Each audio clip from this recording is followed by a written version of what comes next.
Good evening, ladies and gentlemen, and welcome to the Author's Prompt and Plotted podcast. My name is Montgomery and I am the steampunk wordsmith and author of the Age of the Navigator series coming out this fall. And tonight is the 1st of June. That is the start of Pride Month of 2023. And I think it is the right time for me to come clean and admit something to the world, something that I've been keeping for a secret for a while now. I am straight, and I am wholly unqualified to be the host of this show tonight, so I have asked a close and dear friend to take the reins this week. So the first ever guest host in the history of the Author's Prompt and Plotted podcast will be taking the reins tonight. Please welcome Patrick Power. Thank you, Monty. It's an honor and a privilege to take over tonight. I'll still go to you for guidance because this is your baby, but I'll be glad to guide it tonight. I'm PA Power. I go by he, him. You can practically call me anything you want, just don't call me late for dinner. I'm a male werewolf romance writer, and let's get tonight started by giving a round of introductions to some folks. K.D. Christina Parker, better known as K.D. I am the head editor at Erelon Press. Not an author as of yet. I am a gender non-conforming pansexual, and my pronouns are she, her. Thank you for joining us, K.D. Trevor, how about you? Hey there, I am Trevor Billings. I am straight.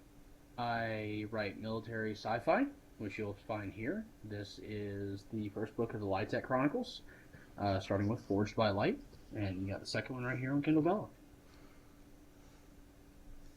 All right, thank you, Trevor. Thank you, Trevor. Okay, how about you, dear? I am C.L. Carner, or by, and she, her. I am an author. My first novel is a supernatural thriller, and I'm currently working on book 3 right now. Awesome, that's amazing news. Mason, how about you? Tell us a little bit about yourself. Hi, my name is Mason Carlisle. I am an author, activist, photographer, and currently I have 2 published works out that The Ghost of You and Deterrent. One is a young adult coming of age romance. The other is a adult psychological fiction romance. Both are in the same series, and this year I'm releasing book 1 of a different trilogy. My pronouns are she, they, him. I really don't have a preference, and I'm also gender nonconforming and pan, actually. Back to you. Awesome, welcome to the panel. Sai, I always love a good show where I have you in the box next to me. Tell me about yourself. So I'm Cy Foote. I have my first book coming out next year, and it features 3 characters who are on the asexual spectrum, just like I am, and I use she, her. Awesome. It looks like we have an amazing panel tonight, Monty. Yep, and I think they should all give us a wave, and I will turn on the screen.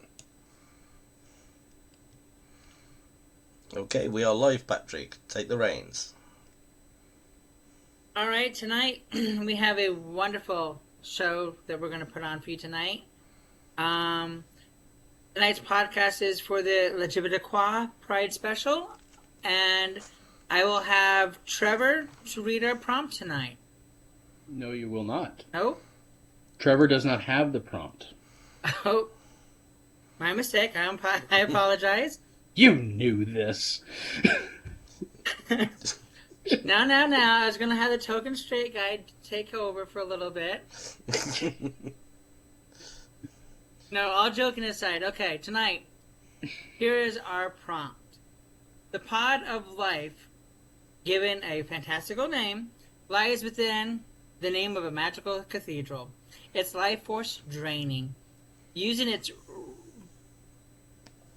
writhing magic to call to the race of the east, the race to the west, the race to the south, the race to the north, the pot of life name calls for heroes to help find the fertile soil in which it can grow into name of the tree of life.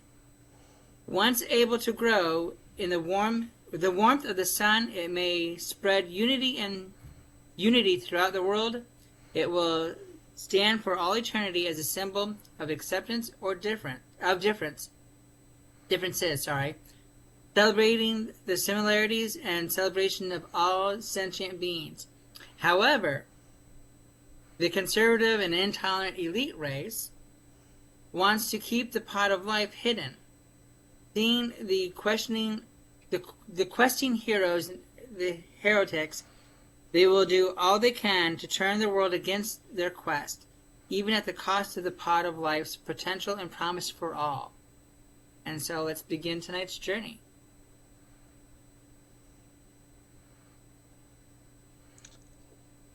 Monty? You want me to start with setting the scene? Yeah. Okay. This is weird because I get to go first. I've never done this before. Okay, and I hope you all enjoyed the prompt I wrote for tonight. I put a lot of thought into that one, and beta read it with Patrick, so here we go. The scene opens. There's a cathedral standing amid a city, a huge city. It's the cathedral of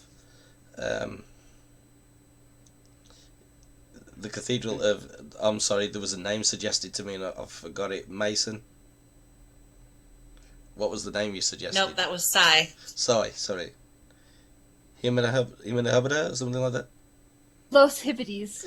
Los Hibides, thank you. It Los is Hibides. the Cathedral of Los Hibides. And within this is as we focus the cathedral and we can see movement around the cathedral. It's a drab place. It's a city that has been worn down by a city that is worn down by lands that are sort of like people are eking out the soil in fields.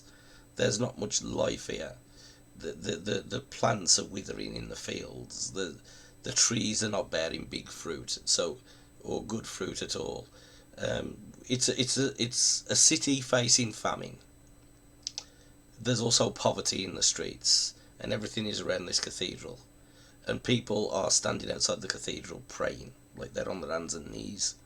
Save us, save us, save us. And they're praying to the pot of life. The pot of life known as Libertoire. Right? So Yeah. the pot of life is within inside. And you can, as we go in, we follow the path of of a young girl. She's like 17 or 18 years old, right? And she walks in and she kneels before the pod and she says, we need life. We need life. We need a way to communicate. We need colour. We need variety. We need something to pull us from this funk. The life that you have always bred to us before is waning. You are the pod of life. Please come to us in our hour of need. And the pod starts glowing. And a beam of light shoots up through the cathedral and spreads out to the east, the west, the north and the south. That's the opening scene. I actually like that. It gives you a very good scene to base the story off of. All right. Mason, do you want to start us off with the level 2? Patrick, can I make a suggestion? Yes, please. Mason and K.D. are the two newest on the show. Okay. Yep. Do we want to give them a better idea with people who've been on before? Okay, yeah, most definitely. Thank you. Yeah. Ty, you want to take it? Oh, now I gotta make a decision on which one I want. Alright. I know, decisions are so hard. Because we had such a great opening scene with the asking for help with the pod and the beam of light shoots up, I think it would be really interesting to suddenly switch to the villain here. So I think I'm going to go with the meet the villain. And do a scene where it's almost like on the other side of the city there is a man sitting out on a balcony drinking tea, and he sees the beam of light shoot up from the pod and knows that something is going on, and he calls in like all of the officials of the let's see, this would be a great time to name the intolerant elite race, huh?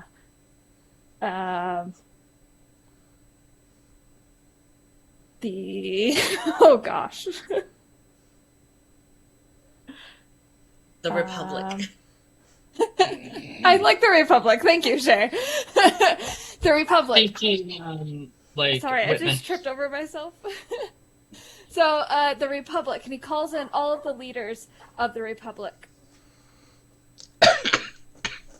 And the leaders of the Republic come into this meeting room, like, kind of like a long oval table, and he sits down and says,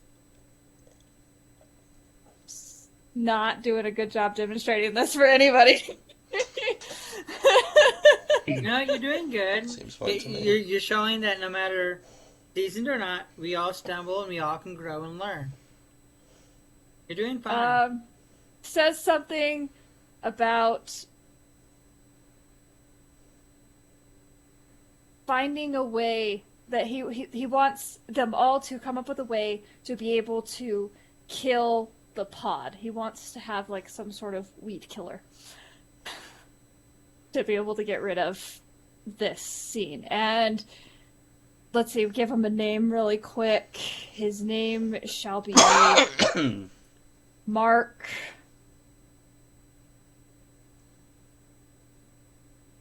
Let me Google a word really quick. DeSantis. I'm not the one who said it. I'm not the one who said it. Thank you, Patrick. I have a suggestion. Mark Sectarian.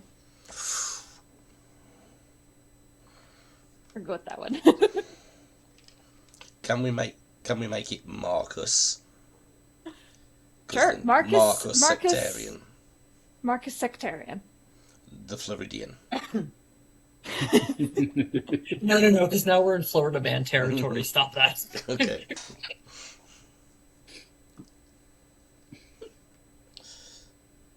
And so yeah, that's the scene we Alrighty. get. Now that we've... I do want to make a quick suggestion here. Can we have Yeah. sort of like in the centre of this table, like at the start of each meeting, everyone brings a book and just throws it into the flames?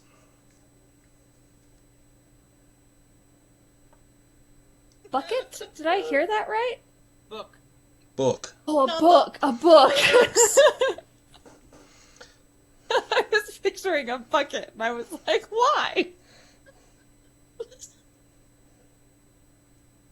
I'm sorry, that's the funniest thing I've heard all week. We're throwing a bucket in the middle of the table. Why? What's in the bucket that they got thrown in the middle? They're Apparently burning. not a Bucket good of books. time. They're burning books. It's like a ritual to start Bucket of every meeting. beer, To burn bucket a of book. crop. I like What are we doing here? All right, I can live with that. They're burning books before each meeting. Yes. Alrighty. Alright, Chey, which direction do you want to take it from here? Okay, let's see. So level 2, I did meet the villain. So we have meet the supporters and the unimportant task left. I think I am going to do meet the supporters. So the pod shoots up this beam of light and it fills the area with color. Beautiful colors. The night sky becomes almost iridescent. Buildings and vehicles are lit up, in an array of colors, and everything is filled with colors, but only for a brief moment.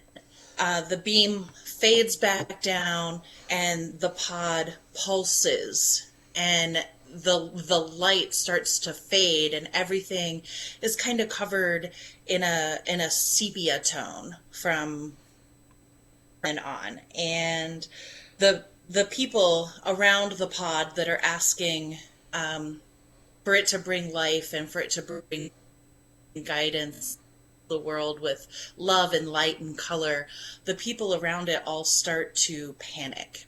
The little 17-year-old girl, did we name her? Auntie? No, I didn't, but if you want a name for her, I think we should call her Minerva. Okay. So Minerva is 17. She's kind of on her own the first time.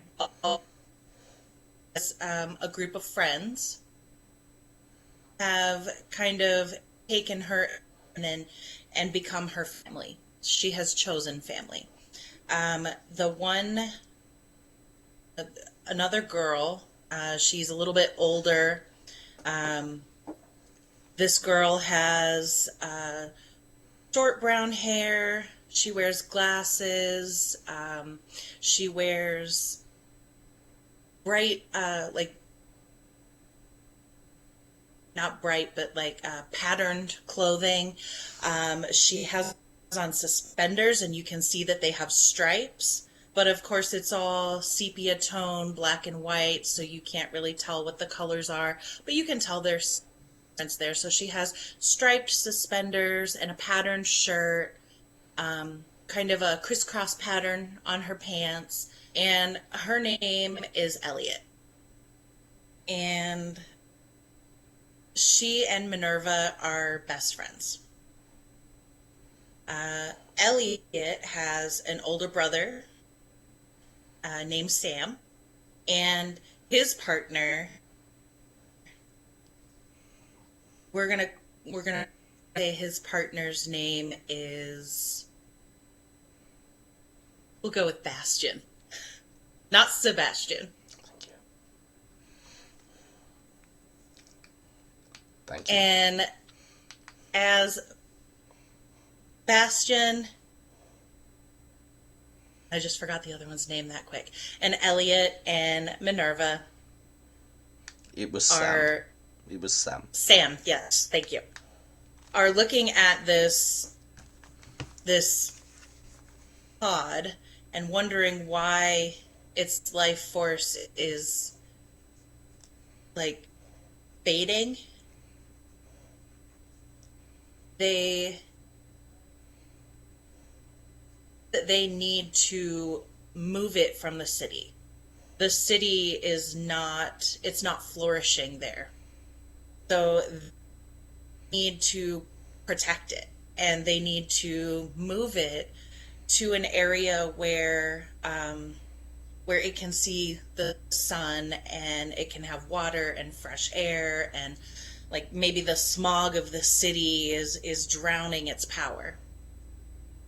So they want to take it from the cathedral, and they want to plant it somewhere where it can grow and flourish.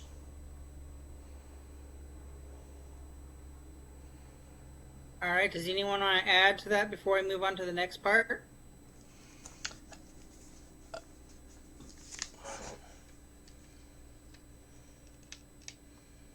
Alrighty. Yeah, sorry, I was muted. My apologies.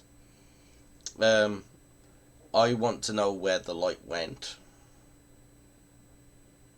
when the light shone out. We haven't got to that yet, but we started with this scene with the light showing. It's just a direction we might need to look at. What this light did. So I imagine the beam went up and color shot out from the pod, and then when it started to fade, the beam of light just disappeared and went back down into the pod, and then all the color sucked back up into the pod. Yeah. All right. Trevor, do you want to take the next step? All right. The unimportant task. Let's see. I'm thinking. The last time I did the unimportant task, it was silly. I am drawing a blank, though.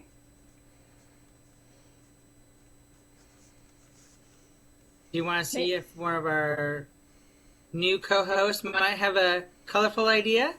Let's do that, because I am drawing a blank. Do either of you volunteer?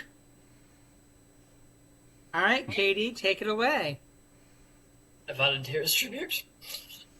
Can I blend two of these together? Supporting and the unimportant task? You can introduce new characters to add to the unimportant task, by all means. But we've established that Minerva is pretty much the main character at this point, because the support cast is around her. But like if you want to draw from the prompt and say the east, the south, and the west, then yes. That's kind of where I was going. Yeah, by all means, yes. So I'm going to say that the people of the east are farmers. They're the ones who keep the land, the people of the sun. And they decide that the most important thing for the Legitibidiqua is that it receive fertilizer. Therefore, they're going to send their strongest warrior to collect as many cow pies as possible to bring to the pot of life. So, the race of the east will be the people of the sun. No shit. Alright. I like that. Do we want to cover the other directions while you're on this? Monty, we can't hear you. I said, while we're on this strain as a group, it might be a good time, because we're at the end of level 2 here, to consider the people of the north, the south, and the west also. I think it would be fun to have the west be opposite of the east, so they're the people of the moon, and maybe they do like focus on like fishing and that kind of thing. I like it. A coastal race. Okay. Who do they send? A man who is wise in the ways of the sea. Maybe. Or someone who knows where to get like land water, because you wouldn't want to water the plant with salt water. And so like if they had like lakes or rivers or like some places particularly muddy that has a lot of good nutrients, they'd want somebody to go look for that to add to the fertilizer. Okay. Alright. Your people from the north, they could be the dwarves of the mountain. Right. Let's see. And as dwarves do, dwarves can make things grow in the worst of conditions. So, they could be sending down some of their expert horticulturists. Nice. Righty. They are the north? That's my thought right now, yes. Can we make the south the Amazon if we're going opposites? Yes. That's where I was actually going to go. The Amazon for the warriors. Okay, you'll have to help me out here. I'm not a fantasy writer. What's that? So the Amazons were a troop of... the Amazon. Sorry. Cancel my last. Amazon. Yeah. Because you went with short, cold people. So let's go with tall, hot people. Yeah, okay. So, yeah, I didn't hear Amazons properly, sorry. So, we've got the Amazons of the south. What's their skill? Protection. So they are the traditional Amazonian warriors. They send people to protect the pod.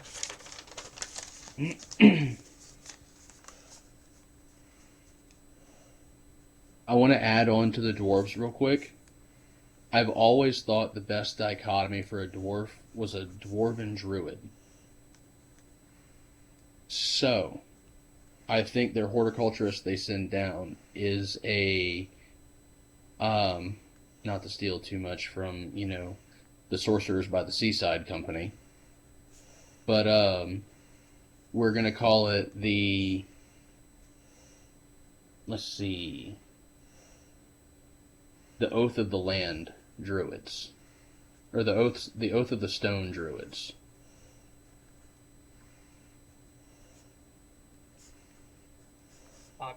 That's a good one. Really good.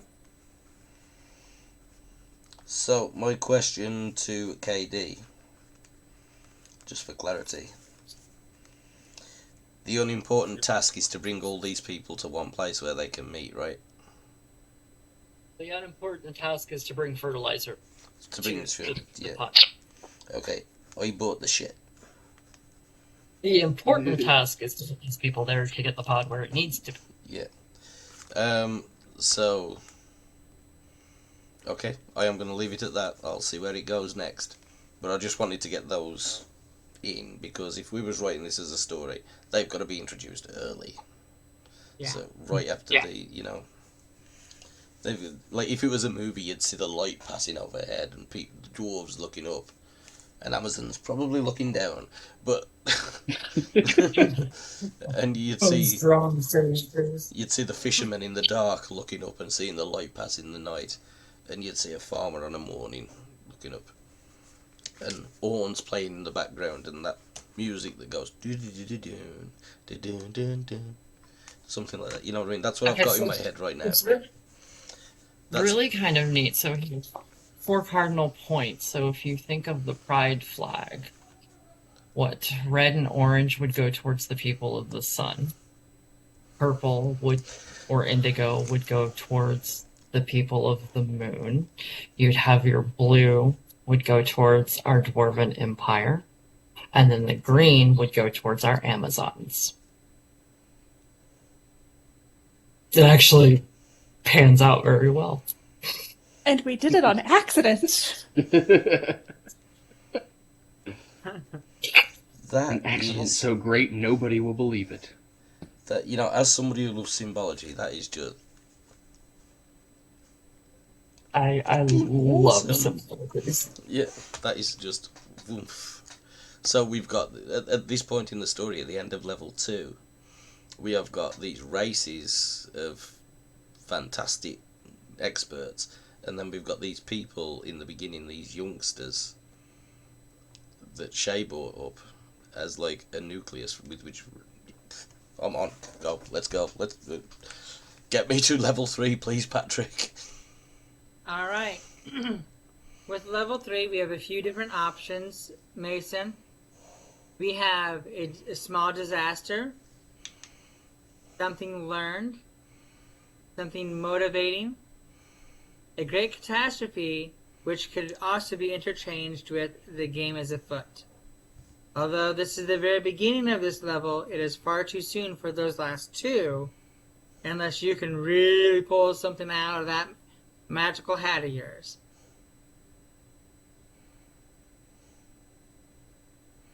You're muted, Mace. I could probably go with a small disaster. I'm pretty good at those.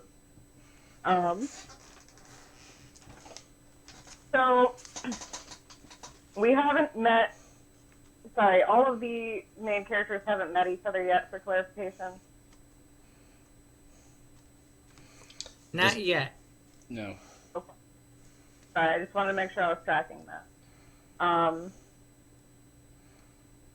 On her way through the street, the main character has decided that she is going to bring up band together some sort of group to help her along her quest. On the way to do that, though, she stops to notice a couple of Republican Republic. I'm sorry. That's why we can't name it that. Anyway, she noticed a couple of Republic guards are harassing a boy, maybe, no older than 14, who appears to be a small disaster in and of himself. So, without really learning much about him or his situation, she decides to get closer and listen, only to discover that this boy is somewhat of an unclaimed orphan, and he's being harassed for trying to break into that cathedral to see the miracle of the light himself, since he has grown up in a world completely colorless up until that time. Back to you guys.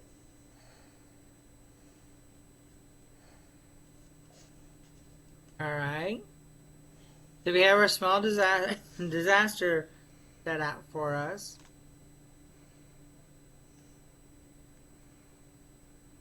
I guess that puts Trevor up on the chopping block now. Alrighty. So, I say, let's go with a something learned.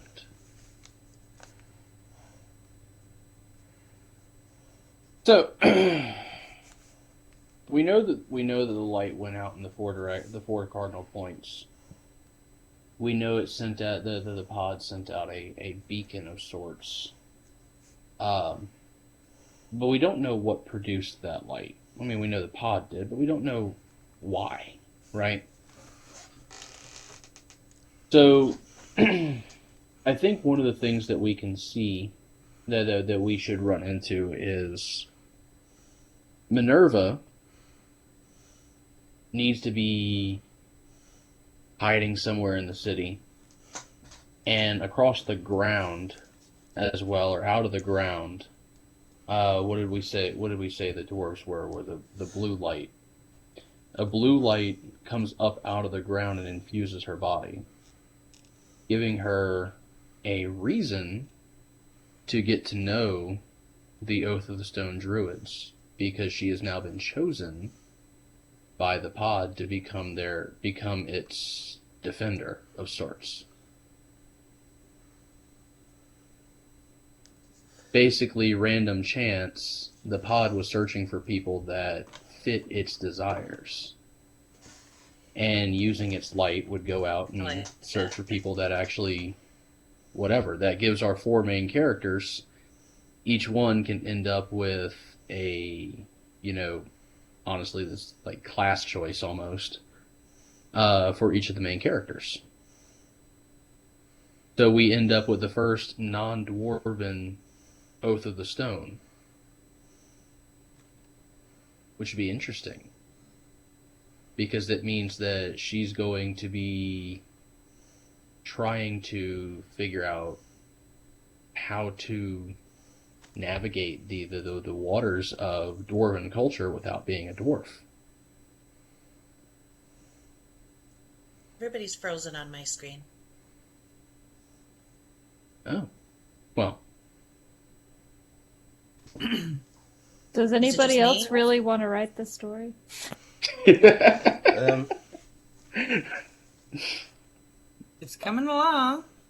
I like the idea that the pod is choosing its heroes and kind of supplying them a place in the world. Right. That they didn't have before. And it isn't from their natural born class of which they were born into. Correct. Right. So I want to play with that. Go for it. I dig this idea of you can be born one way, but that not be your choice. That's where I was going with it. So let's play with that, and I will, of course, take the tribe to the south. Yes, and could you two get out of my head, please? No. Am I up next? So, I'm going to add go ahead. Or are we still discussing, or are we moving on? Where are we? Well, I'd like to extend the something learned to the group. I mean, I picked Minerva's class, but I don't want to have to pick everybody's class. So Okay, cool. Okay. let's pick our classes basically. Let's who gets what out of our four, Bastion, Sam, and Elliot. I would like Sam to be chosen for the fisherman, and Okay. for him to be asexual, because I feel like there's not enough male asexual rep. Okay. All right.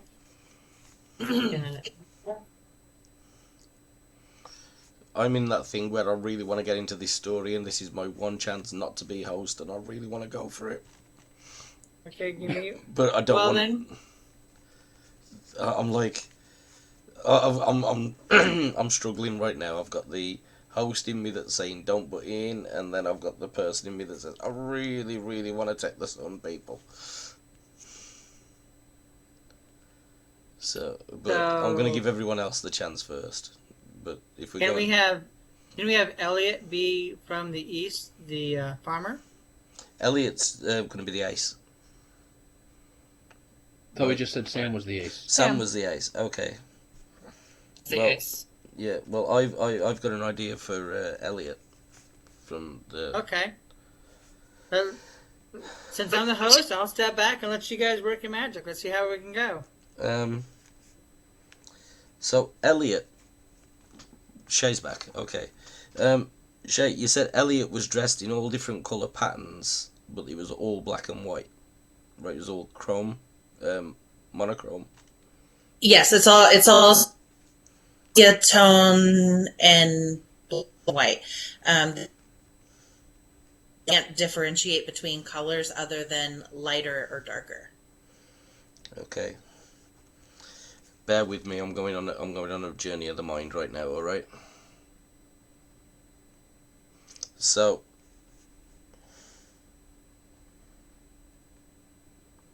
Elliot has always been devoid of colour, right? They dress in black and white all the time. Everything's black and white. No. Sorry, I think you misunderstood. Like, all the color went back into the pod. Like, the clothes were colorful before. Okay, got but the pod has, like, sucked up all the color out of the world. Okay. Bear with me here. Alright, give me some latitude, guys, because I've got an idea here and it's, like, burning, right? So, Elliot, not really likes solitude, alright? There's the flamboyant colours, the colours have gone, he feels like he's lost something of himself. There's something not there, there's something not complete. And the orange... Elliot was a girl. Okay. Okay, I took the name Elliot, sorry, my apologies. But Elliot doesn't feel... Something's missing now. The colour's gone, right? So Elliot's out there. And something's lost, something's not there. She's sitting contemplating. And the orange and yellow light comes to her. And this vision comes through her head of ploughed fields. Fields of brown. And the furrows on the field are going like the patterns of her clothing. Right? And she gets this image that the fields are part of life. And within these fields, the lines are cut. These are the lines of life.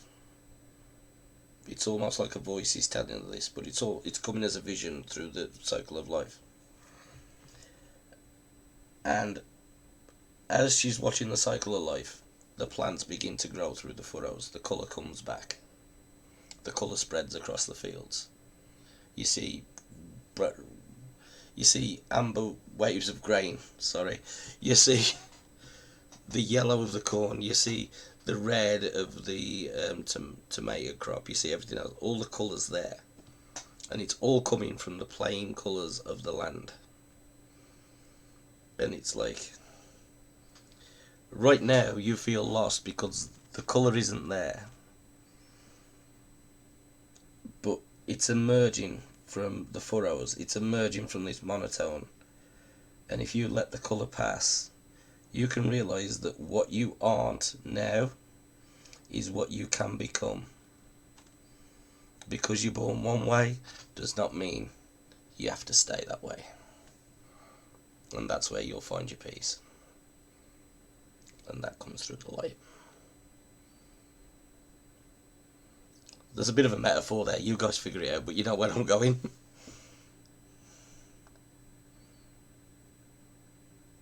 Does that jive with everybody? That jives. So I guess we're left with Bastion of our named characters.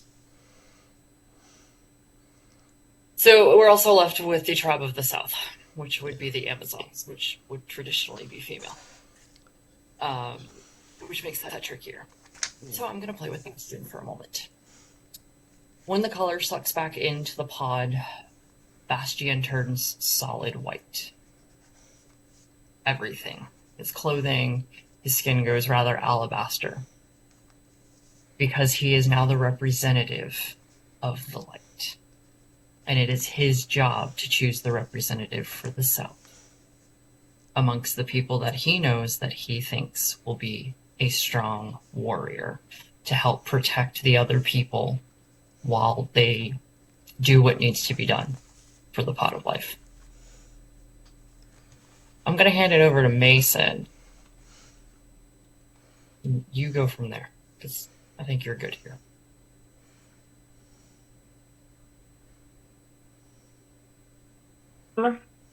For the character, I kind of like briefly came up with. He was raised in the area surrounding the cathedral that has for a long time now already been sort of desolate and destructed and plain. So we're not exactly sure why he's being as harassed as he is by the Republic force, but something compelled him to the source of the light because he didn't feel like he fit in anywhere else on his journey, being born in the city and not sure where to go from there. He just knows, like, it's not here, but he has no idea where to go from there, and for some reason he was just called to the, I'm sorry, I'm trying so hard with that. The pod. So he was very close by when the pod started doing that, and maybe that has caused some of the suspicion from the Republic. It's kind of my pitch there. Back to you.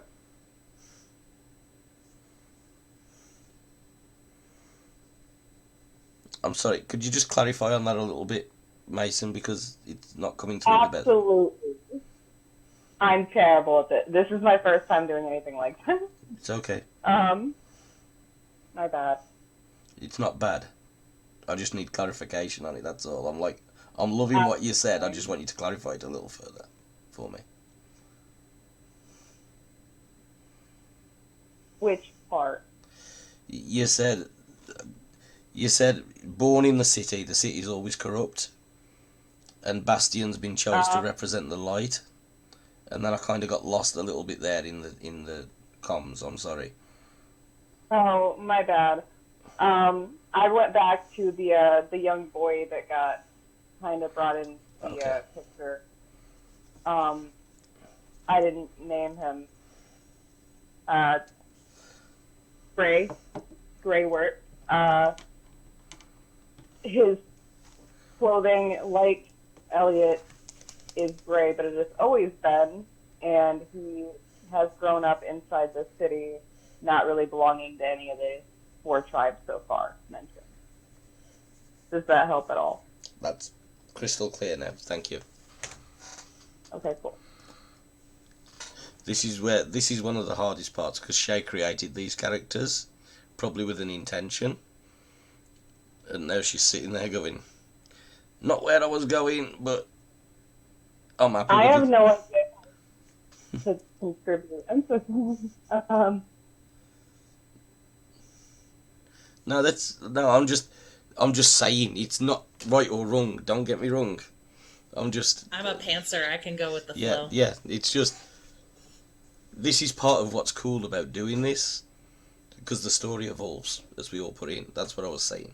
Sorry, I forgot where I was again. It's cool. Okay, so what do we have left? Me and you go next, don't we? We've got something motivating. We did something learned, right? We did something. A small disaster.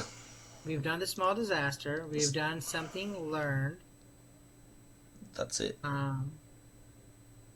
All this is something learned, right? Because there's something learned. Right. So we've got something motivating. The game is afoot. A great catastrophe. Is it me this time? Does Patrick? Because he's the host, so does he now choose one to add one in there, or does he just choose the people? Now it's Patrick's turn. That's what I was thinking. I can sneak by you, dang it. So I'm going to take that something motivating is that our main character, seeing Ray being harassed and knowing that, this is what she's been praying to stop, to end, this pushes her even further to start seeking out allies in the different communities to rise up against the Republic people and say, hey, you can't do this. You need to stop. And so she starts creating a ruckus and making noise and having a voice and being seen. And it starts gathering a crowd around her. Because then they all start asking the Republic, what was that light? Why are you kind of quiet about the light? Why are you trying to shut everything down? And it kind of gets everyone to kind of gather up together and kind of push the Republic back and rescue Ray from their grasp and making him feel like he belonged. Oh, I'm itching. Is it me or Chey next? Because I'm itching. It's you. Okay. Okay. I'm getting excited. The Great Catastrophe. Right? Yep. So, our bad guy, Marcus Sectarius, right? Marcus Sectarian. Sectarian. Yeah. Marcus Sectarian stands on his steps and he sees this crowd gathering, and all this crowd's gathering. And he's like, "Stop!" And he's on his eye tower, right? And he's like, "Stop! The light gave you colour, but took it away. It gave you false hope. The light was bad. The light made you believe there was hope and took it away. But we are here. We are the ruling class. We are the elites. We are the ones placed here. We are the chosen ones, and we are chosen to lead you. The light was bad. And anyone who believed that the colour of the light was a good thing, colour is bad. It makes people think that there are things outside of the world that you are given. It causes people to question rather than getting down and doing what we've always been told to do in our life. It leads you from the path. Colour is bad. And all the crowd start going, the colour is bad. And like this person goes, no, we like the colour. And all these other people stand around them and they're going, trust you to like the colour. You're not the one who has to go. Who's gonna go and clean the streets if everybody wants the colour? Who's gonna go and clean the sewers if everybody wants the colour? Why would you want the colour in your life? It encourages heart. It encourages creativity. People stop thinking about what needs to be done and thinking about themselves.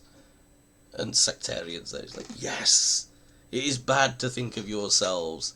We stand for the city, not for the individual.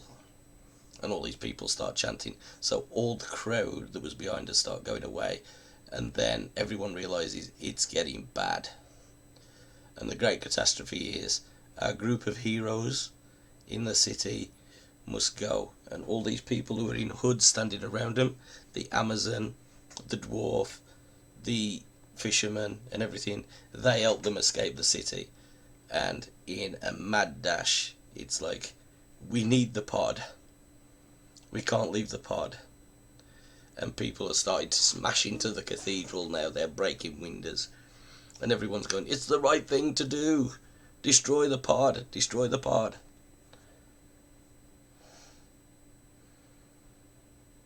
And the pod must be saved. That is the great catastrophe. And rather satirical too, I might say. Yeah, there's a lot to unpack there, and a lot that we can use later. Yeah. Well, it was So a great that looks like. catastrophe. So that's a great catastrophe. Is that also the game is afoot, or is that another step we can use? No, that's Chey step. Quick question. Yeah. How big is this pod?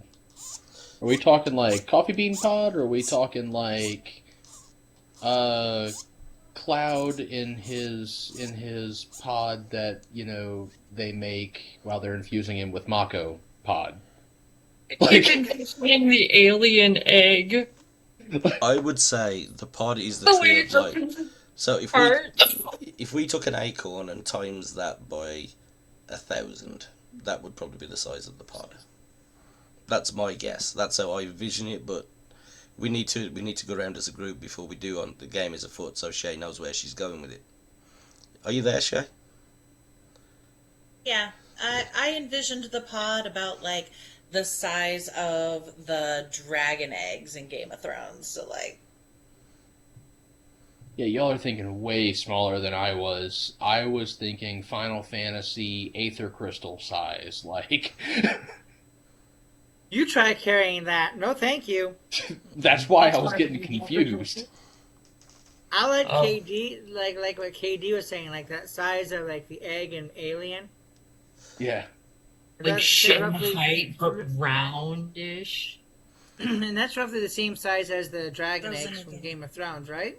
So less than a body snatcher pod. Less Is than that- body station. Like about the size of a gallon. Yeah. Yeah. So yeah, like a gallon jug. That's Look at Nice you thing. bringing props. The water is very unsafe to drink where I live, so I have to buy drinking water. Yeah. Is Chey still here? Is Chey actually still here? Here's a blue box. Her picture's not in it though. Yeah. Yeah, Mon- her reception keeps going up, down, up, down, up, down, up, Yeah. down. Yeah. Chey?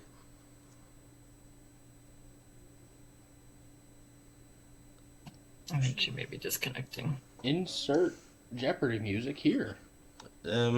So we're going, it's the size of a gallon. Is it in some kind of container? Then. I would say no. I would say I kind of like the idea of how KD described it. So like we've all seen the movie Aliens and how it opens up Mm-hmm. at the top. Have it open up the top like that size and have a beam go out of it, and then it all closes back up. Like that. See, I like the idea that it tries to root in the cathedral, the way that a weed can spring up in any crack. And part of back. our problem is that they're going to have to move it without damaging the roots that it's trying to put out.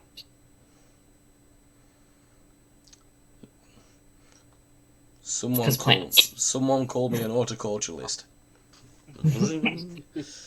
Chey, are you there now? So the actual order is supposed to go. It's supposed to go Monty, Cy, then Chey. Oh, Cy then Chey. Okay, so it's on Oh, cool. Cy. I'll take it. I had an idea. Okay, so You sounded like Terrence and Philip then. I got an idea. Oh my. Help me. okay, so as the windows are crashing in, these 4, or I guess 5, in a way, because now we've got Gray, right?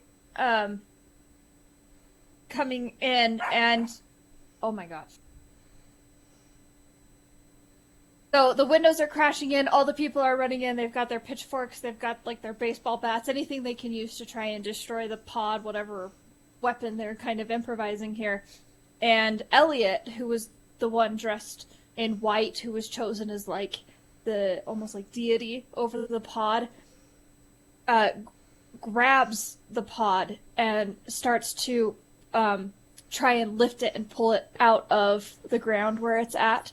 And so very quickly the other 4 start to help. They dig at the dirt underneath to help free the roots, that way they don't damage it. And then they escape out like one of the back doors of the cathedral, and they run away with this pod that they have to get those 4 things for. Those to be able to revive the tree of life, going and getting the fertilizer, getting the water, having the protection and all of that. Just one thing, I did mention that the warriors were there, the dwarven warriors, the people, the Amazons, they were already there with them. They pulled their hoods off, so they could be helping them also. Yes, they could definitely be helping protect and help them get out to safety as they essentially run off into the land, wherever this land is at, to get the things to revive the tree. Yeah. Are you with us now, Chey? Comms check, right? Chey. I need to see my way now. I'm hoping I get a text from her because she does have my number.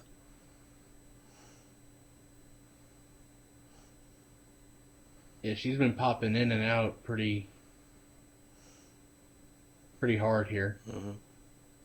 Okay, Patrick, that's the end of the first act, and that's where, now that we're on the recording method, we bring the show to a close for the end of part 1. So, Okay. Is there anything you want to say, and then we can end part 1, and I am just going to pull up everything we have covered in part 1 on the screen right now for everyone. Yeah, I have nothing to add. I think we did a really great job. I do too. I mean, this is where the part 1's supposed to end, right? We are now moving into the point where they can't go back. They're committed to the task 100%. Mm-hmm. Yeah, and I think that's a good place to be. I really do. I have a thought. Hold on one What's sec, that? Trevor. Can I just end part 1? Yeah. Okay. So this is traditionally the end of part 1. I want to thank you to Patrick for hosting part 1, and he will be back to host part 2. This will be available to you in a couple of days' time. If you haven't already, please like, subscribe, and ring the bell. Please let us know in the comments what you think of the show so far. Tell us where you think the story is going. And if you have watched just this part 1 and you are itching to tell the rest of this story, remember in part 2 we only go as far as Act 2. You can take that and finish the story in your own way if you wish. We have no expectations of financial reimbursement or copyright. So this story is in effect public domain, as is this outline is right now. All that we do ask is, if you do take Act 1 and decide to do your own Act 2 and 3, please let us know. We would love to hear your take on this story. And with that, I am going to end part 1, and I will see you in a couple of days.